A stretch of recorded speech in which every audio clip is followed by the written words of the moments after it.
وعلى آلہ وصحبہ یا سیدی حبیب اللہ اللہ رب محمد صلی اللہ علیہ وسلم نحن عباد محمد صلی اللہ علیہ وسلم نبی مکرم فخر دو عالم صلی اللہ تعالی علیہ وسلم کے بارگاہ اقدس میں اعمال پیش کیے جاتے ہیں۔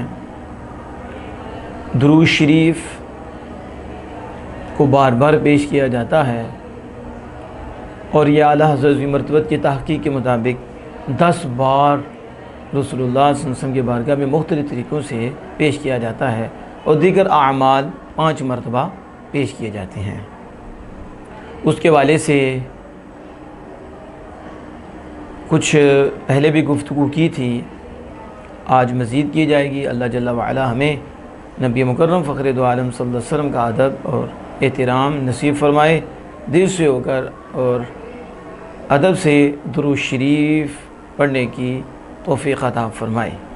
اعلیٰ حضرت امام اہل سنت شاہ احمد رضا فاضل بریلوی فرماتے ہیں کہ مسند الفردوس میں حضرت ابو بکر صدیق رضی اللہ تعالی عنہ سے روایت ہے کہ رسول اللہ صلی اللہ تعالی علیہ وآلہ وسلم فرماتے ہیں مجھ پر درود کی کثرت کرو، یعنی مجھ پر کثرت سے درود بھیجو، کیونکہ اللہ تعالیٰ نے میری تربت کے پاس، میری قبر اطہر کے پاس ایک فرشتے کو مامور اور موکل فرمایا ہے۔ جب میری امت کا کوئی فرد، کوئی آدمی مجھ پر درود پڑھتا ہے، وہ فرشتہ مجھ سے عرض کرتا ہے اے محمد صلی اللہ تعالی علیہ وآلہ وسلم، فلاں بن فلاں نے ابھی آپ پر درود بھیجا ہے، فلاں بن فلاں نے ابھی آپ پر درود بھیجا ہے۔ اللہ اکبر کبیرہ، جیسے کہ پیچھے حدیث سے بات گزر چکی ہے کہ ایک فرشتہ ہے جو تمام مخلوق کی سنتا ہے۔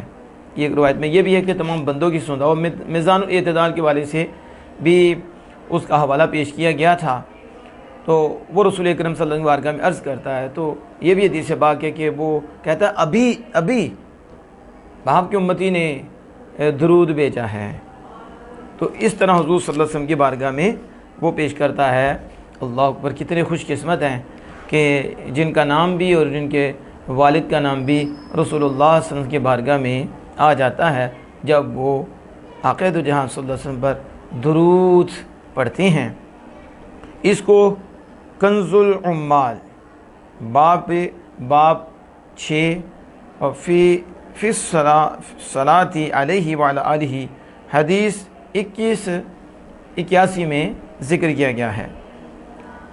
حضرت انس رضی اللہ تعالی عنہ سے روایت ہے کہ رسول اللہ صلی اللہ علیہ وسلم نے فرمایا کہ 3 چیزوں کو سننے اور دیکھنے کی صلاحیت عطا فرمائی گئی ہے، یعنی 3 چیزیں ایسی ہیں جو دیکھتی بھی ہیں اور سننے کی صلاحیت بھی رکھتی ہیں۔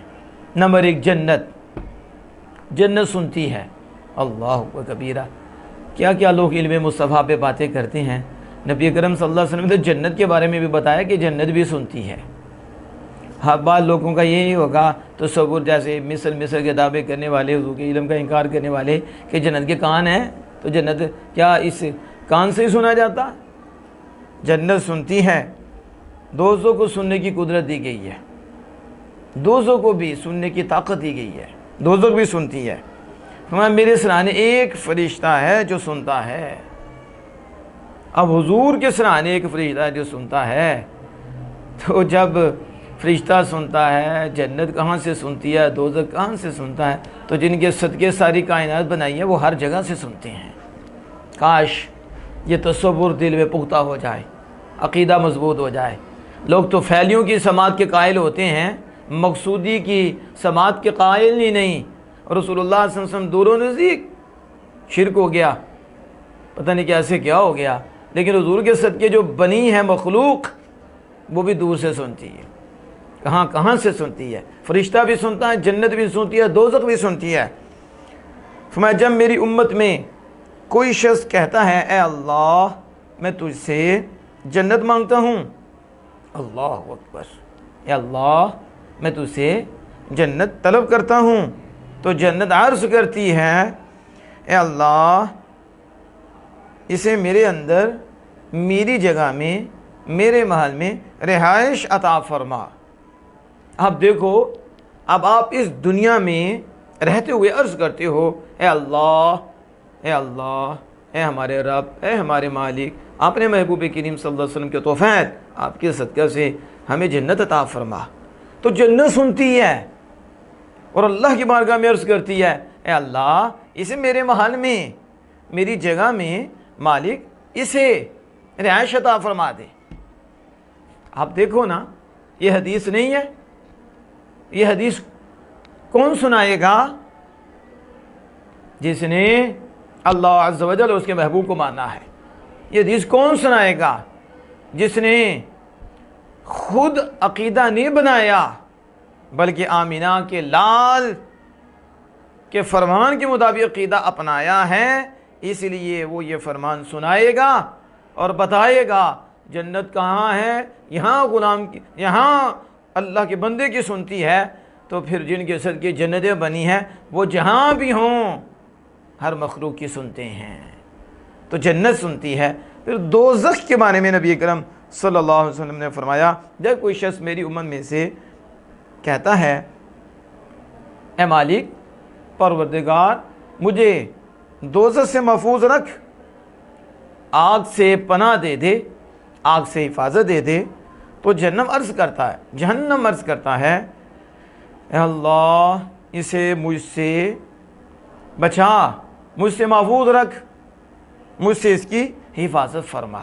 اب دوزخ بھی سن رہی ہے۔ یہاں تو کیا عقیدہ بنایا؟ دور سے تو اللہ سنتا ہے، نعوذ باللہ من ذالک، یعنی دور سے سننا اللہ کی صفت ہے۔ تو پھر یہ جنت بھی سنتی ہے، یہ دوزخ بھی سنتی ہے۔ تو آپ کو پتہ ہے شرک تب ہوتا ہے جب دونوں میں وہ صفت مانی جائے، یہ علماء جانتے ہیں۔ یعنی اگر نعوذ باللہ اللہ میں بھی دور سے سننے کی صفت مانی جائے تو وہی صفت مخلوق میں مانی جائے تو برابری ہو جائے گی، شرک ہو جائے گا۔ جبکہ آمینہ کے رام صلی اللہ علیہ وسلم خود فرمانے یہ بھی دور سے سنتے ہیں، یہ بھی سنتے ہیں، یہ بھی سنتے ہیں، تو پھر یہ شرک ہو گیا، تو پھر تو کوئی بھی نہیں بچا۔ دور سے سننا اللہ کی صفت نہیں ہے۔ کون سی شے جو اللہ سے دور ہے؟ یہ بندے کی صفت ہے، اور یہ دیکھیں مخلوق کی صفت ہے۔ تو جہنم کہتی ہے سن کے، مالک اسے مجھ سے دور رکھ، اس کی حفاظت فرما۔ اللہ کبیرہ، خوش قسمت ہے رسول اللہ کی امتی، جن کے لیے تو جنت بھی عرض کرتی ہے، جن کے لیے دوزخ بھی عرض کرتی ہے، مالک اسے محفوظ رکھ، اسے محفوظ۔ مجھے تجھے کیا لگا ہے؟ یہ صدقہ ہے آمینہ کے لال صلی اللہ علیہ وسلم کا۔ بار بار حضور پہ درود بھیجو، بار بار حضور کی اطاعت فرما برداری کرو، حضور کا احسان مانو کہ حضور کے صدقے جنتیں بھی ہمارے لیے دعا کرتی ہیں اور دوزخ بھی ہمارے لیے دعا کرتی ہے کہ مالک نے حفاظت دینا۔ اور میرے آقا دو جہاں صلی اللہ علیہ وسلم فرمایا، جب میرے امتی میں سے کوئی اور میری امت میں سے کوئی مجھ پر درود بھیجتا ہے، درود مجھ پر سلام پیش کرتا ہے، تو وہ فرشتہ میرے سرہانے سے عرض کرتا ہے، وہ فرشتہ میرے سرہانے ہے، عرض کرتا ہے، یا رسول اللہ صلی اللہ علیہ وسلم، یہ فلاں شخص ہے جو آپ پر سلام پیش کرتا ہے، آپ پر سلام پیش کرتا ہے، آپ اسے سلام کا جواب عطا فرمائیے۔ اب یہ فرشتہ حضور ماتے ہیں میرے، یہ کون بتا رہا ہے؟ یہ رسول اللہ صلی اللہ علیہ وسلم کی ذات بتا رہی ہے۔ کہتے ہیں حضور کو پتہ کوئی نہیں۔ اچھا پتہ کوئی نہیں، جنت جو کہتی ہے وہ بھی بتا رہی ہیں، دوزخ جو کہتی ہے وہ بھی بتا رہی ہیں، دوزخ سنتی ہے، جنت سنتی ہے، کہتی کیا ہے وہ بھی بتا رہی ہیں میرے سہانے پہ فرشتہ، میرے قبر اطہر کے سہانے پہ فرشتہ۔ اور وہ جب درود میرا امتی بھیجے گا، سلام بھیجے گا، تو پھر وہ کہے گا، اے محمد صلی اللہ علیہ وسلم، آپ کے امتی آپ کو سلام پیش کرتا ہے، آپ اس کا جواب عطا فرمائیں۔ یہ بھی حضور ہی بیان فرما رہے ہیں۔ اللہ اکبر کبیرہ۔ تو نبی اکرم صلی اللہ علیہ وسلم، اور جو مجھ پر ایک بار درود پڑھتا ہے، اللہ تعالیٰ اس پر اور اس کے فرشتے 10 بار رحمت اور غفران بھیجتے ہیں، اور جو 10 بار مجھ پہ درود بھیجتا ہے، اللہ پاک اور اس کے فرشتے 100 بار اس پہ رحمت نازل فرماتے ہیں، رحمت بھیجتے ہیں۔ اور جو 100 بار مجھ پہ درود بھیجتا ہے، 100 بار، تو اللہ جل وعلا اس کے فرشتے 1000 مرتبہ اس کی مغفرت کا اعلان کرتے ہیں اور رحمت کا اعلان کرتے ہیں۔ اللہ اکبر، اور یہ بھی، اور اس کے جسم کو آگ نہیں چھوئے گی، یہ بھی اعلان ہوتا ہے کہ اس کے جسم کو آگ نہیں چھوئے گی۔ اس کا یہ حوالہ ہے القول البدی، اس حدیث کا حوالہ القول البدی ہے، باب 4 ہے، فی تبلیغہ من یسلم علیہ صلی اللہ علیہ وآلہ وسلم۔ یہ اس فرشتے کی بات ہوئی کہ جو نبی کرم صلی اللہ تعالیٰ علیہ وسلم کی بارگاہ میں درود پیش کرتا ہے، سلام پیش کرتا ہے، آپ صلی اللہ علیہ وسلم کے سرحانے کھڑا ہے۔ تو یہ ایک طریقہ ہے درود شریف حضور صلی اللہ علیہ وسلم کی بارگاہ میں پیش ہونے کا اور سلام کے پیش کرنے کا۔ اللہ جل وعلا ہمیں محبوب کریم صلی اللہ تعالیٰ علیہ وسلم کے صدقہ سے درود شریف کی کثرت سے تعظیم کرتے ہوئے حضور کی بارگاہ میں حاضر گوانے کی توفیق عطا فرمائے۔